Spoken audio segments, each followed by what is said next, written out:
Indo British advanced pain clinic నొప్పి మాయం surgery దూరం ఫర్ అపాయింట్మెంట్స్ 9155515563. అందరికీ నమస్కారం. నేను Swaroopa Potlapalli. Welcome to iDream. చంద్రుడు పుష్యమి నక్షత్రంలో ఉండగా వచ్చే మాసం పుష్యమాసం. పితృదేవతలను పూజించి అందరూ దోషరహితులయ్యే పుణ్యమాసం పుష్యమాసం. ప్రస్తుతం నాతో పాటు ప్రముఖ ఆధ్యాత్మికవేత్త బ్రహ్మశ్రీ చిలకమర్తి ప్రభాకర చక్రవర్తి శర్మ గారు ఉన్నారు. ఆయనతో మాట్లాడి ఈ మాసం విశిష్టతలేంటి, ఏ దేవుణ్ణి పూజించాలి, ఏలినాటి శని నుంచి ఎలా బయటపడాలి, అలాగే దోష నివారణకు ఎలాంటి పూజలు చేయాలి, ఇలా అనేక అంశాలను తెలుసుకుందాం. నమస్తే గురువు గారు. నమస్కారం. పుష్యమాసం విశిష్టతల గురించి వివరిస్తారా? చూడండి, పుష్యమాసం జ్యోతిష్ శాస్త్ర ప్రకారం మనం చూసుకుంటే చంద్రుడు పుష్యమీ నక్షత్రంలో ఉండడం చేత, పౌర్ణమి రోజు చంద్రుడు పుష్యమీ నక్షత్రానికి దగ్గరగా ఉండడం చేత ఈ మాసానికి పుష్యమాసం అని పేరు. చంద్రుడు పుష్యమీ నక్షత్రానికి దగ్గరగా ఉండడం చేత అసలు మనకి భూమికి చంద్రుడు చాలా దగ్గరగా ఉండడం, ఈ మాసం పూర్తిగా చలిగా ఉండడం మనం గమనించాలి. ఇవన్నీ కూడా మనకి శనీశ్వరుని సూచిస్తాయి. శనీశ్వరుడికి సంబంధించినటువంటి మాసముగా ఈ మాసాన్ని మనకి జ్యోతిష్ శాస్త్రం చెప్పింది. అసలు పుష్యమాసాన్ని సరిగ్గా మనం గమనించినట్లయితే పుష్యమాసం ప్రారంభమైన మొదటి 15 రోజులు సూర్యుడు ధనురాశిలో ఉండడం, తర్వాత 15 రోజుల్లో మకర రాశిలో ఉండడం. అంటే పుష్యమాసంలో ధనుర్మాస వ్రతానికి సంబంధించినటువంటి మొదటి 15 రోజులు శ్రీ మహావిష్ణువుకి సంబంధించినటువంటి రోజులుగా, అలాగే తర్వాత 15 రోజులు మకర సంక్రమణం జరిగి మకర సంక్రమణ పుణ్యకాలం ఏర్పడి మనకి మకర సంక్రాంతి, భోగి వంటి పండుగలు కూడా పెద్ద పండుగలు ఈ సమయంలోనే చూస్తాం. ఇవన్నీ కూడా ఉన్నటువంటి విశేషమైనటువంటి మాసం పుష్యమాసం. అలాగే పుష్యమాసంలో వచ్చేటువంటి ఏకాదశిని పుత్రద ఏకాదశి అంటారు. ఈ ఏకాదశి రోజు ఎవరైతే విశేషంగా శ్రీ మహావిష్ణువుని పూజిస్తారో అటువంటి వారికి పుత్ర సంతానం కలుగుతుందని కూడా శాస్త్రాలు తెలియజేస్తున్నాయి. అందుకనే పుష్యమాసం చాలా ప్రత్యేకమైనది. అయితే పుష్యమాసం శని గ్రహాన్ని పూజించుకోవడానికి, శనైశ్చరుణ్ణి కొలుచుకోవడానికి ఉత్తమమైన మాసం అని చెప్పింది. అసలు పుష్యమాసంలో ఎవరైతే నువ్వులతో చేసినటువంటి ప్రసాదాన్ని శనికి కానీ భగవంతుడికి నివేదన చేసి పంచి పెడతారో వారికి ఆపమృత్యు దోషాలు ఉండవని శాస్త్రం. పుష్యమాసంలో గనక శనివారాలు ఎవరైనా ఏలినాటి శని, అర్ధాష్టమ శని, అష్టమ శనిలో సంచరించేటువంటి వారు కనుక పుష్యమాసంలో శనివారాలు కనుక నవగ్రహాలయంలో శనికి తైలాభిషేకం వంటివి చేసుకుంటే వారికి ఉన్నటువంటి దోష నివృత్తి కొంత జరుగుతుంది. పుష్యమాసంలో పుష్య పౌర్ణమి రోజు విశేషంగా శనికి తైలాభిషేకం చేసుకోవడం చాలా మంచిది. పుష్యమాసంలో ఎవరైతే శనివారాలు ప్రత్యేకంగా శనిని పూజించి నువ్వులతో చేసిన ప్రసాదాన్ని సమర్పించడం, ఈ మాసంలో నువ్వుల నూనెతో తైలాభ్యంగన స్నానం శనివారం ఎవరైతే ఆచరిస్తారో ఒళ్ళంతా కూడా నువ్వుల నూనెతో మర్దన చేసుకుని తలస్నానం వంటివి ఆ రోజు శనివారం చేసినటువంటి వారికి కొంత శుభ ఫలితాలు కలుగుతాయి. ముఖ్యంగా ఏలినాటి శని, అర్ధాష్టమ శని, అష్టమ శని వంటి శనికి సంబంధించిన బాధలు పడేటువంటి వారు, జాతకంలో శని దోషాలు, శని మహర్దశ, శని అంతర్దశలో ఉన్నటువంటి వారికి పుష్యమాసం ఒక అద్భుతమైనటువంటి అవకాశంగా చెప్పచ్చు. ఇంకా పుష్యమాసంలో మొదటి 15 రోజులు ఇంకా ధనుర్మాసం కలిసి ఉన్నటువంటి రోజుల్లో ముఖ్యంగా శ్రీ మహావిష్ణువుని తులసి దళాలతో ఈ సమయంలో పూజించాలి. పుష్య శుక్ల పాడ్యమి నుండి శుక్ల పంచమి వరకు శ్రీ మహావిష్ణువుని విశేషంగా పూజించమని కూడా శాస్త్రం.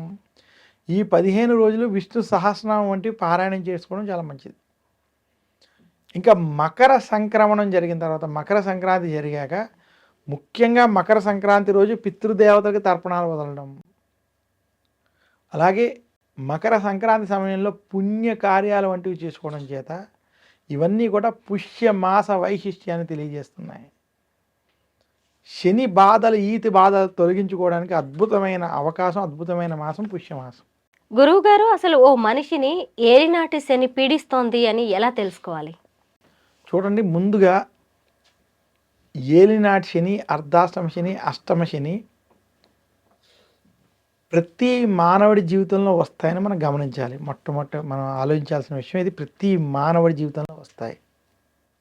2, ప్రతి మానవుడికి సుఖము, దుఃఖం 2 ఒకదాని వెంట ఉంటాయి. అయితే సూర్యుడికి 2 కుమారులు, ఒకటి యమధర్మరాజు, 2 శని. మనకి మానవుడు చనిపోయిన తర్వాత ఆయన చేసినటువంటి పాప పుణ్య కర్మలను బట్టి ఆ శరీరానికి సంబంధించినటువంటి ద్వారా చేసినటువంటి విషయాలని, కొన్ని జన్మల నుంచి వచ్చినటువంటి విషయాలని లెక్క కట్టి దాని ప్రకారం ఆ జీవుడు స్వర్గానికి వెళ్ళాలా, నరకానికి తీసుకెళ్లాలనేటువంటి నిర్ణయం తీసుకునేటువంటి అధికారం యమధర్మరాజుకు ఉన్నాయి. ఆయనే ఆ వ్యక్తికి శిక్షలు వేయడం కావచ్చు, స్వర్గానికి పంపడం కావచ్చు, ఆయనే చేస్తారు.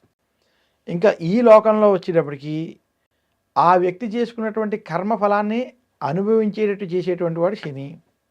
అయితే ఏలినాటి శని, అర్ధాష్టమ శని, అష్టమ శని వంటి శనిల్లో ఇవి ఒక అద్భుతమైన అవకాశంగా చూడాలి మనిషి. ఎందుకంటే ఈ సమయంలో మానవుడు కొంత కష్టాలకి లోనైనా అతను గనక సవ్యంగా కష్టపడి అలాగే భగవంతుని నమ్ముకుని ముందుకెళ్తే ఏలినాటి శనిలో ఉత్తమ ఫలితాలు పొందిన జాతకాలకు ఎన్నో లక్షలు ఉన్నాయి. ఏలినాటి శనిలో ముఖ్యమంత్రులు అయిన వాళ్ళు ఉన్నారు, ముఖ్యమంత్రిగా ఉండి పడిపోయినటువంటి వాళ్ళు ఉన్నారు. అలాంటి జాతకాలు ఉన్నాయి. ఏలినాటి శనిలో మంచి తారాస్థాయికి వెళ్ళినటువంటి వాళ్ళు ఉన్నారు ప్రముఖులు. అయితే శని ఏ రకంగా అయితే కొంత ఇబ్బందులు పెడతారో, ముఖ్యంగా శని 12వ ఇంట్లో ఏలినాటి శని సమయంలో ఉంటే ఆర్థిక పరంగా సమస్యలు ఉంటాయి. జన్మరాశిలో శని సంచరిస్తే కుటుంబంలో సమస్యలు, గొడవలు, ఆరోగ్య సమస్యలు ఉంటాయి. ద్వితీయ స్థానంలో ధనస్థానం, కుటుంబ స్థానం, వాక్స్థానంలో కనుక శని ఉన్నట్లయితే వారు కొంత ఆవేశపూరిత నిర్ణయాలు, ధనపరమైన విషయాలు తప్పుడు నిర్ణయాలు, అలాగే కొంత గొడవలతో కూడుకున్నటువంటి నిర్ణయాల వల్ల ఇబ్బందులు ఉంటాయి. ఈ 3 ఇలా ఉన్నప్పటికీ ఆ జాతకుడి యొక్క బలాబలాలను బట్టి, ఆయనకు ఉన్నటువంటి బట్టి అందులో ఉన్నటువంటి ఫలితాలు ఉంటాయి. కొంతమంది తీసుకునేటువంటి నిర్ణయాలు, వారు ఆచరించుకున్నటువంటి ఈ పరిహారాల వల్ల కూడా సత్ఫలితాలు పొందుతారు. అందువల్ల ఏలినాటి శని, అర్ధాష్టమ శని, అష్టమ శనిలో చెడు కన్నా మంచి కూడా జరుగుతుందని మనం గ్రహించాలి. ఆ మంచి ఎలా జరుగుతుందంటే శని ఏదో రూపంలో వాళ్ళని కష్టపెట్టడం, ఆ కష్టపెట్టినప్పుడు ఆ వ్యక్తి దాన్ని స్వీకరించి ధైర్యంగా ముందుకెళ్ళి, అలాగే అతను చేసుకునేటువంటి తైలాభిషేకాలు కావచ్చు, శని సింగాపూర్, మందపల్లి, తిరునల్లారు వంటి పుణ్యక్షేత్రాల్లో దర్శనాలు కావచ్చు, శాంతులు కావచ్చు, వెంకటేశ్వర స్వామిని, ఈశ్వరుని శివాలయాల్లో జ్యోతిర్లింగాల అభిషేకాల వల్ల కావచ్చు కొంత శుభ ఫలితాలు కలుగుతాయి. ఏలినాటి శనిలో చాలామంది యాత్రలు చేయడం జరుగుతుంది, తెలిసి కానీ తెలియక కానీ. యాత్ర చేసేటప్పుడు వాళ్ళకి శరీరానికి అలసట వంటివి కలుగుతాయి. కానీ అది శరీరానికి అలసట కలిగిందండి మనం బాధపడడం కదా. ఆ యాత్రలో పొందేటువంటి అనుభవం ఏదైతే ఉందో దాన్ని కూడా మనం తీసుకోవాలి.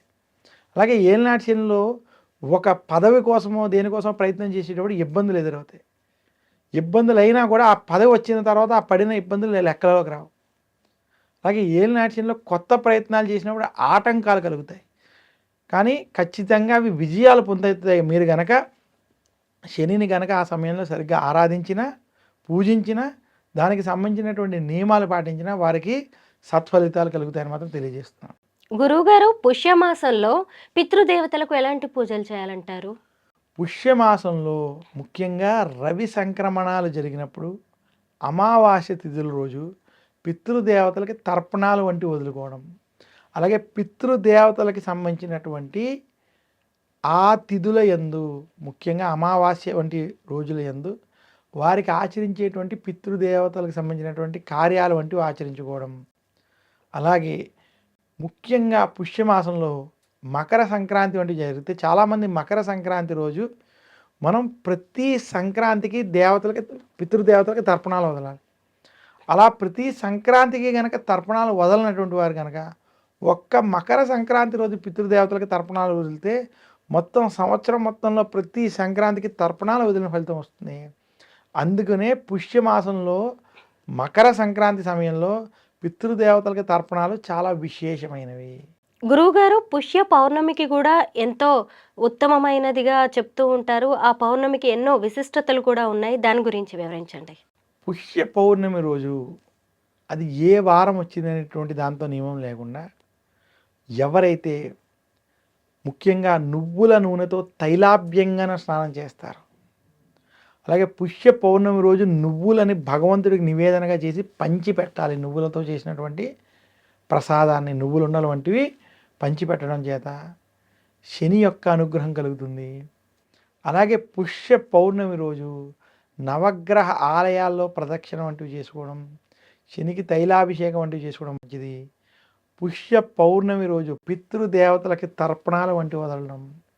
ఇంకా పుష్య పౌర్ణమి రోజు విశేషంగా శివాలయంలో అభిషేకాలు వంటివి చేసుకోవడం వల్ల మరింత శుభ ఫలితాలు వాళ్ళకి కలుగుతాయి. ధన్యవాదాలు గురువు గారు. ధన్యవాదాలు. చాలా అద్భుతంగా వివరించారు పుష్యమాసం గురించి.